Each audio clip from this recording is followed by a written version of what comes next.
আসসালামু আলাইকুম। এই একটা এসি এমন একটা অবস্থা হয়েছে, প্রায় 15-20টা জ্বালাই করছি। জ্বালাই করার পরে একটা জ্বালাই করি আরেকটা লিক হয়ে যায়, আরেকটা জ্বালাই করি আরেকটা লিক হয়ে যায়, এরকম অবস্থা আছে এই এসিটা। তো পাইপের কন্ডিশন তেমন একটা ভালো না, কারণ সৌদি আরবের লবণ পানি পাইপ খাইয়া ফেলে। তাই জ্বালাই করার পরে যেগুলো ভালো সবগুলো তো আর জ্বালাই করা সম্ভব না। তাই এইরকম একটা ঘাম ইউজ করতেছি, জানি এটা করা উচিত না, তারপরও করতেছি, কারণ এটা ছাড়া আর কোনো বিপরীত রাস্তা নাই। কারণ পাইপগুলার এমন অবস্থা হয়েছে, পানি লবণ পানি মনে করেন যে একটা জ্বালাই করার পরে আরেকটা লিক হয়ে যায়। তাই এই গাড়াটা দিচ্ছি যাতে একটু সাপোর্ট দেয় আর কি, যাতে পরবর্তীতে লিকটা না হয়।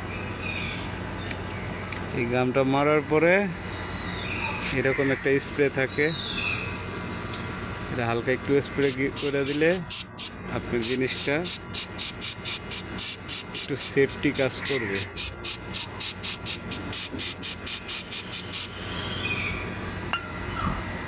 এখন এটা পাথরের মতন শক্ত হয়ে যাবে আর কি।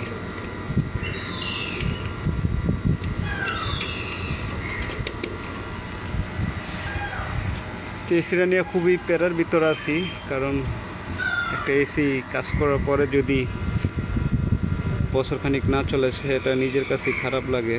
আর এটার যে অবস্থা হয়েছে তা লিক সারানোর পরে লিক হয়ে যায়।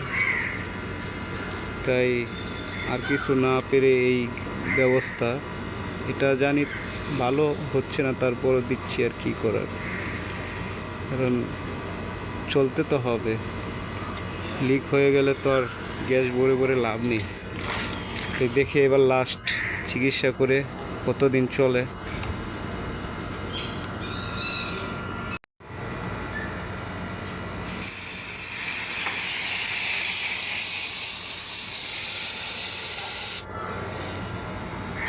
এটার দেওয়ার মানে হচ্ছে ময়লাটা ক্লিয়ার হয়ে যাবে, আর যে পাইপগুলো আপনার একটু নরমাল আছে সেগুলো একটু শক্ত হয়ে যাবে। তাহলে আপনার গ্যাসের যে হাই প্রেশারটা আছে সেই হাই প্রেশারটায় পাইপগুলো আর লিক করতে পারবে না। তারপরে যদি ফাঁকে দিয়ে একটা দুটো লিক হয়ে যায় সেটা তো অন্য বিষয়, কিন্তু আশা করি কাজ করবে। স্কাইফেক্স দুইটা, একটা থাকে স্প্রে আর একটা থাকে সুপার গ্লোবের মতো জেনারেল। আমি এটা কিয়েছি, এটা হচ্ছে জামিল ক্লাসিক্যাল।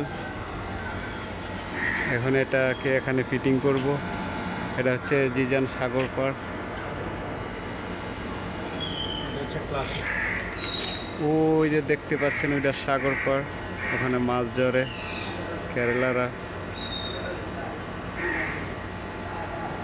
এটা হচ্ছে সাগরের সাইড, এখানে মাছ বিক্রি করে ইয়েমেনিরা।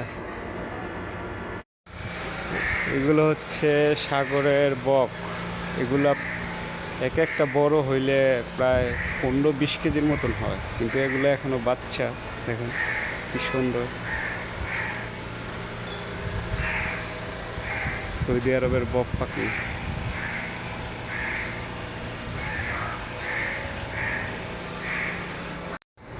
সাগর পাড়ে এগুলো বেশি দেখা যায়।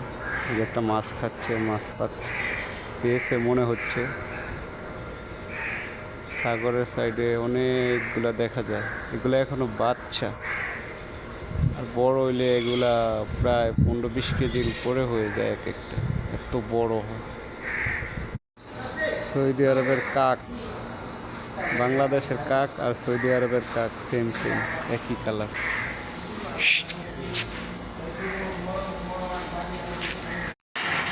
অলরেডি আমাদের জ্বালাই করার কাজ শেষ, এখন আমরা ফিটিং করব। জামিল ক্লাসিক্যাল ফিটিংয়ের কাজ চলছে, তারপর ওখানে ফিটিং করব।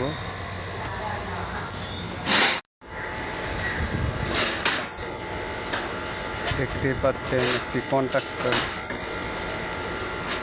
একটি ক্যাপাসিটর।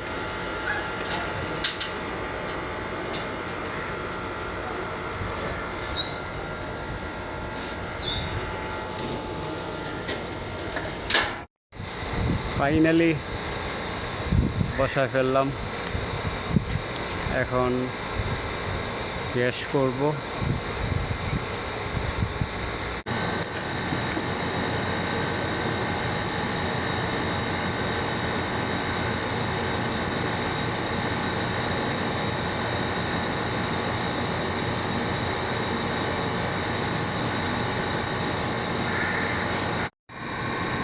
ফাইনালি অবশেষে চালু দিলাম, এখন দেখা যাক কতদিন চলে। 410-এর গ্যাস।